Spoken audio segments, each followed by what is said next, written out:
Welcome to Postcards, a brief look at people, places, the arts and curiosities from around the world. On today's program, a special look at what can be available for those liking to do a little shopping, jewellery for a special Valentine. In the auction houses, football memorabilia from the 1966 World Cup goes on sale. And for fans of the King, a new store specialises in Elvis collectibles. Our feature looks at the wonderful cathedrals scattered around England and the work being done to restore them. And the who's who in Britain's Black and Asian communities, acknowledging the huge contribution made by these high achievers. But first up, Harrods, the top people's store in fashionable Knightsbridge, West London. Keen shoppers camp overnight ready for the famous January sale and its bargains. A traditional jazz band cheered up the cold queues. It's become an annual event, the Scottish Pipers leading a horse-drawn carriage. This year the sale was opened by screen legend Raquel Welch.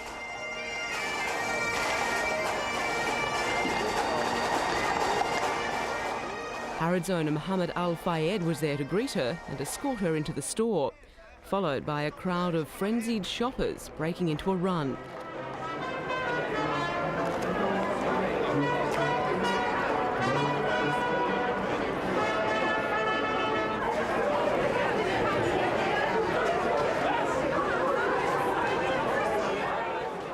The countdown begins, and then it's all systems go. 1, 0, the sale's open, happy shopping. By 9 a.m, when the doors opened, the queue of customers stretched around the building, and within half an hour they'd spent more than $500,000. Shoppers came from all over the world in search of bargains.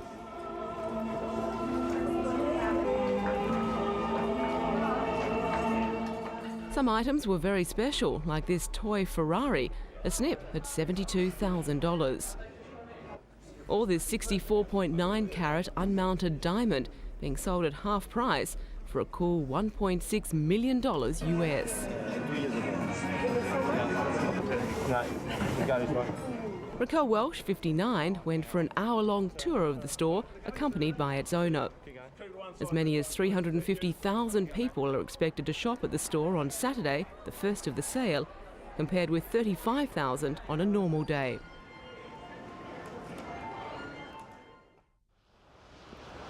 It's hardly romantic, but inside, away from the rain, there's a treasure trove of jewellery. Auction house Bonhams annually holds a Valentine's Day sale. There's something here to suit every buyer. From this topaz and pearl brooch to a pair of cufflinks. Lovers can even wear their hearts on their sleeves with these tokens. Above all, the sale is accessible to the non-collector looking for a genuine token of affection.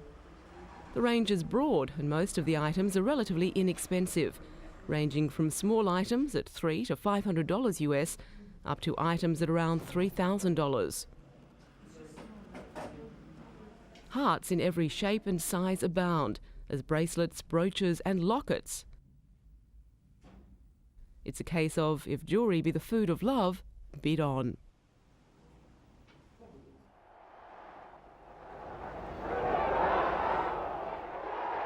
One of the key moments in English sporting history, the extra time goal that brought England victory in the 1966 Football World Cup final and allowed Bobby Moore to lift the trophy in triumph before an ecstatic Wembley crowd.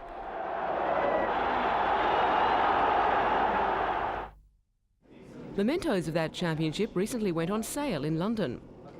A shirt identical to that worn by Bobby Moore in the famous final was one of the main attractions of the auction, along with a Nobby Styles white number 4 shirt worn during the tournament. The sale prices far exceeded expectations. Styles' white shirt went for nearly $5,000 US. The auction pulled together memorabilia from the earliest days of international football. And it's not only international memorabilia that proved popular. This signed team photo of the Manchester United team, which lifted the European Cup in 1968, went for over $2,000. There were club shirts too, signed by the stars. This time buyers could submit their bids to the auction by the internet. A specialised television channel also carried it. This was the second auction associated with the auction channel. A high percentage of the items were sold either through the auction channel itself or through the internet, opening up the sale to collectors around the world. 93% of the lots were sold, some for many thousands of pounds. Programs of matches from 40 and 50 years ago proved to be valuable draw cards.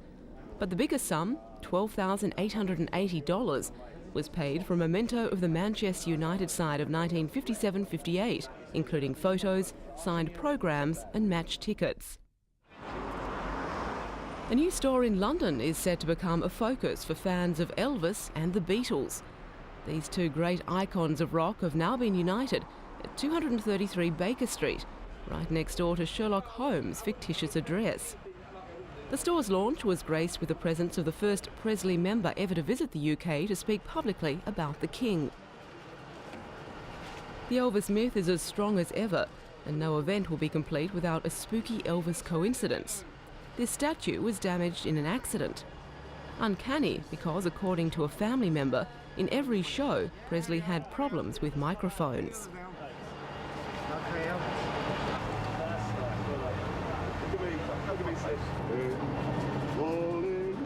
Elvis's first cousin, Donna Presley Early, is the daughter of Elvis's Aunt Nash, Vernon's sister. Her book, Elvis: Precious Memories, has its worldwide release in London. Donna will be helping to recruit Elvis lookalikes and soundalikes, who will be conducting the first London rock and roll sing-along bus tours to operate from the shop. Well, it's a one for the money, a two for the show, three to get ready. Now go, cat, go, but don't you step on my blue suede. As Elvis never made it to Britain, Bobby Memphis says his tribute show is to give British fans something they're missing. Elvis Lee Yours owner, manager and all-round Elvis expert Sid Shaw wants to get London singing. He says the music of Elvis had a very special quality. There's something very soothing, very therapeutic in Elvis's voice. The legend, the legacy, the T-shirt. Operators hope the new location will become the capital's centre to the King and the Fab Four.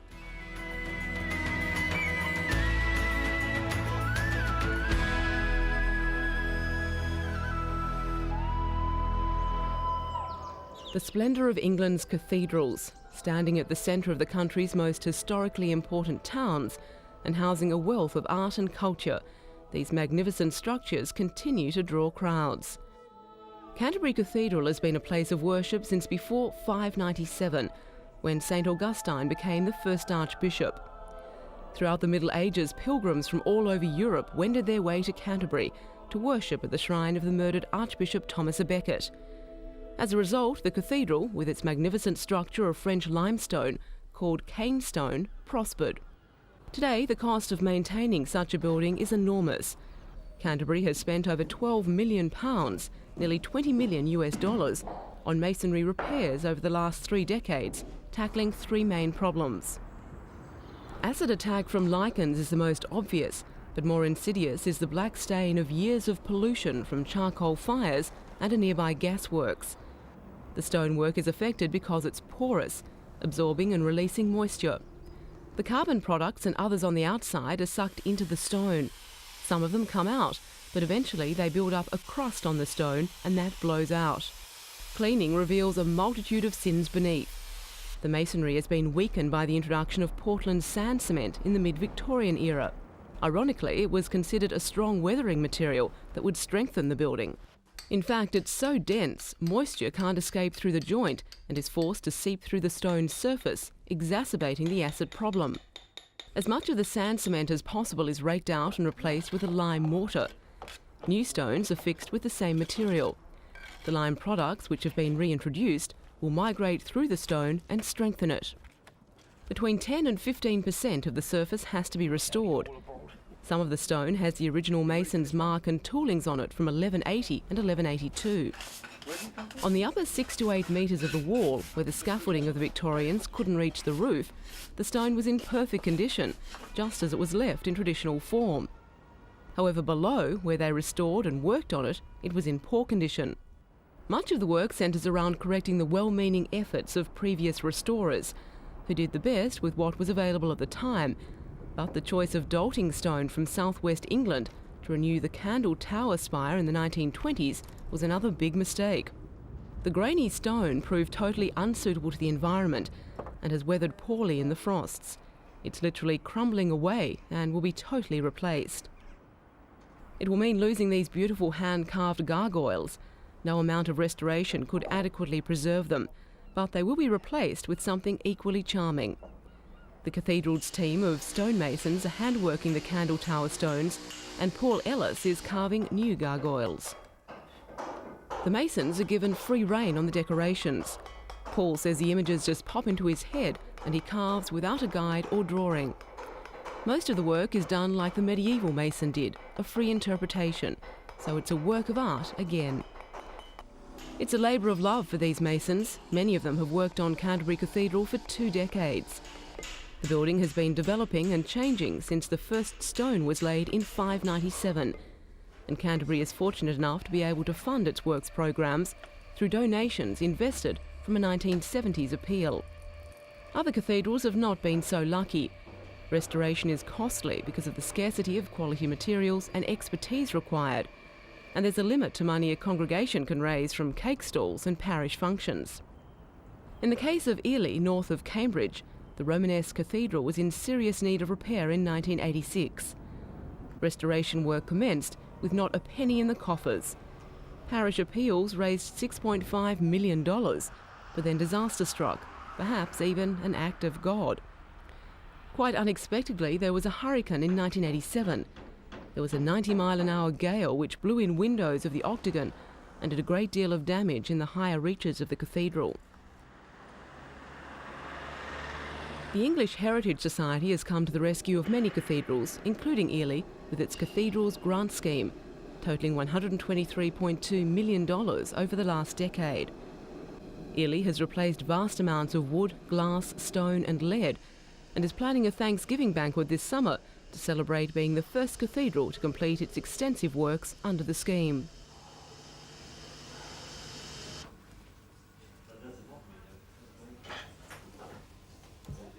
Part of Salisbury Cathedral's $800,000 grant is going on this 16th century stained glass window being restored at Canterbury.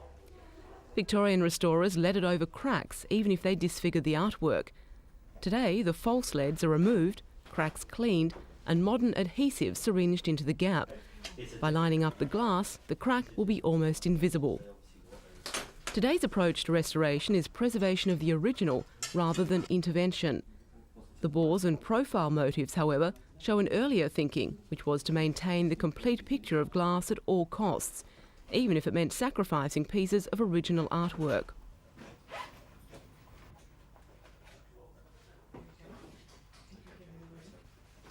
From the detail and fineness of the painting, it's obvious the original artist was an extremely good craftsman. And most of the painting has survived all this time. However, the other 2 heads are far cruder. This was obviously the best the studio who repaired it could do at the time.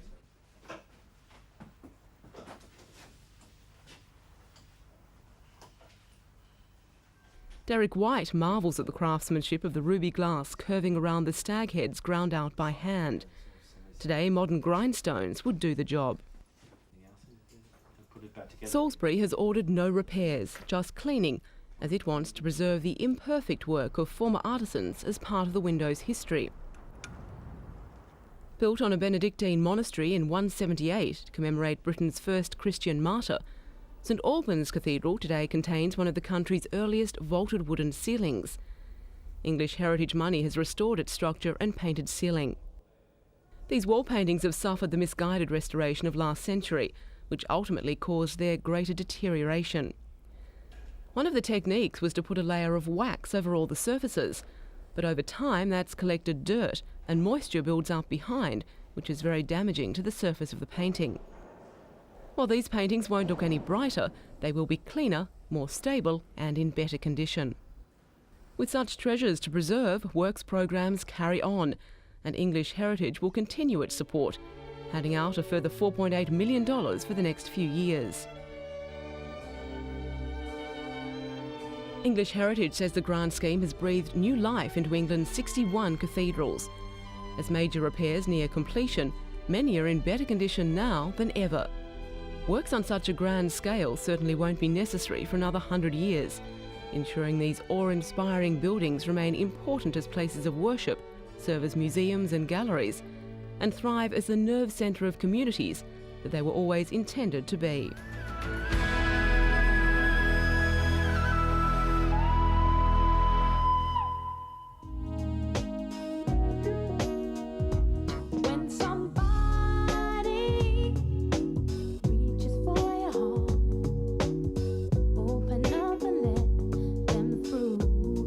At 15, Shola Amar was overheard singing outside a London Underground station.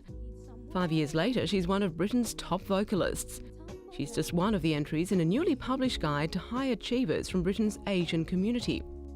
Asians in the Millennium and the Black Who's Who, both launched at the Foreign Office in London, include people from an Asian or black background who've achieved success in fields from politics to business, the arts to the armed services. Nominations were made by readers of magazines targeted at the ethnic communities. Project manager for the ethnic media group, John Hughes, says the contribution that Asian and black people are making to the wealth of this country has gone unnoticed for years. This book dispels all of the stereotypical attitudes. One aim is to show that blacks and Asians in Britain are making their mark outside the familiar territory of show business and sport. Keith Manchanda joined the Navy in 1970, the only Asian sailor at the time. Now he's a commander and holds an NBE. Few of those included in the who's who of Asian and black Britons regarded the idea as patronising, though some regretted the need for such separate ethnic directories in a country which prides itself on being racially integrated and multicultural.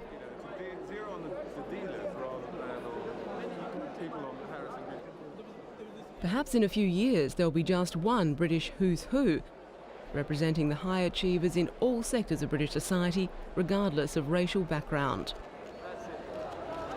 Meanwhile, in another part of London, this lineup represented the changing face of the Asian business community. These young second and third generation Asians have made their fortunes in the new economy, telecommunications, computer software and the internet.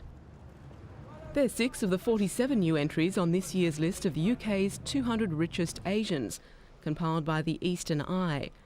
During the 4 years since the Asian newspaper has published the list, there's been a marked shift from traditional Asian pursuits of wholesaling, textiles and the food industry.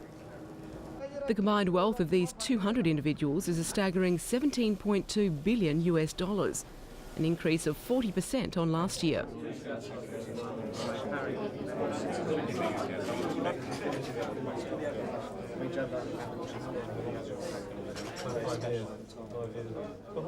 Newcomer to the list, worth $81.5 million, is Amjad Beg. Based in Manchester, he drove a taxi, bought and sold cars and worked in the property market, before recognising the value of must-have technology like mobile phones.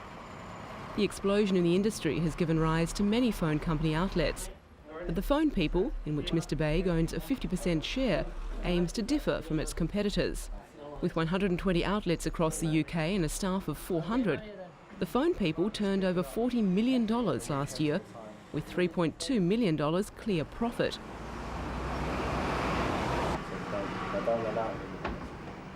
Beg says his success is based on old-fashioned ideals: hard work, belief in what we're doing, and a bit of help from God.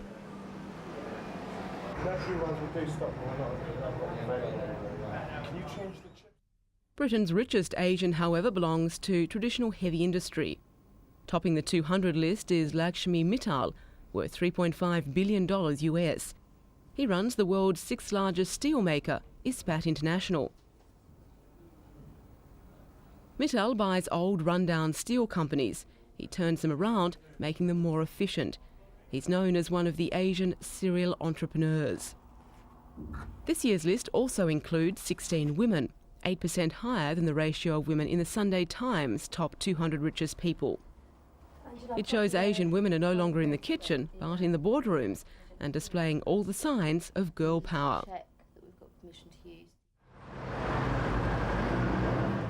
London taxi drivers have again demonstrated their concern for the environment, with the launch on the capital streets of the first commercially available gas-powered cab. August 98 saw the first green cab in use, which runs on an electrochemical engine producing zero emissions. But this initiative means taxi drivers who already own a diesel cab can have it converted to run on LPG, which produces 75% less emissions than diesel. London's largest taxi cab dealer, KPM UK, will in effect give the cab an engine transplant, replacing the Japanese diesel engine with a British-made LPG engine. KPM UK teamed up with a British alternative fuels developer and British automotive engineering company Janspeed to provide the solution which dealt with a number of development problems. The old engine used diesel and was neither reliable nor efficient. The potential in alternative fuels was recognised and a new engine developed. With those problems solved, the government backed the project and is paying 75% of the costs of conversion. It realises the contribution the EcoCab Coalition and Kalor Gas are making to cleaning up the city. With LPG currently selling for about 40 pence a litre, about half the price of diesel, cabbies will be saving between £50 to £70 per week on fuel. Ultimately, the environment is the winner. It's another step to making unpleasant city life a thing of the past. And finally, a power saver or generator of a more basic kind. This boot was made for walking and, believe it or not, may soon be able to generate electricity as well. The idea is the brainchild of one of Britain's most celebrated inventors, Trevor Bayliss. He's developed a way to use the energy we generate when we walk. Trevor's idea is breathtakingly simple. The invention works by using a small device made up of cells of a quartz-type material, which release electricity when compressed. It's fitted into the sole of a shoe, and as the wearer walks, they press on the device, and the energy is converted into electricity. This can be stored in a battery which has been attached to the shoe. Trevor, who lives in London, also invented the clockwork radio, which has been so successful in the developing world. Its wind-up mechanism means people no longer have to recharge batteries. He's now trying to adapt that technology to develop a device that could potentially save thousands of lives. He's working on a wind-up generator unit that could run a landmine detector. But meanwhile, he's still perfecting his latest invention and is hoping that it encourages other people in Britain to be more creative.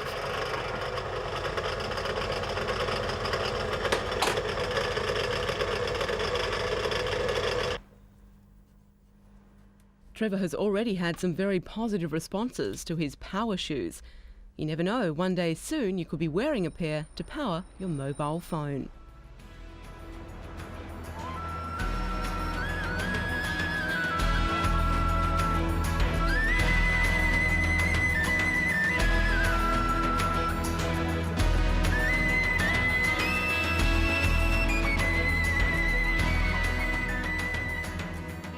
And that's all for today. Join us again next time for a postcard look at interesting people, places and the arts.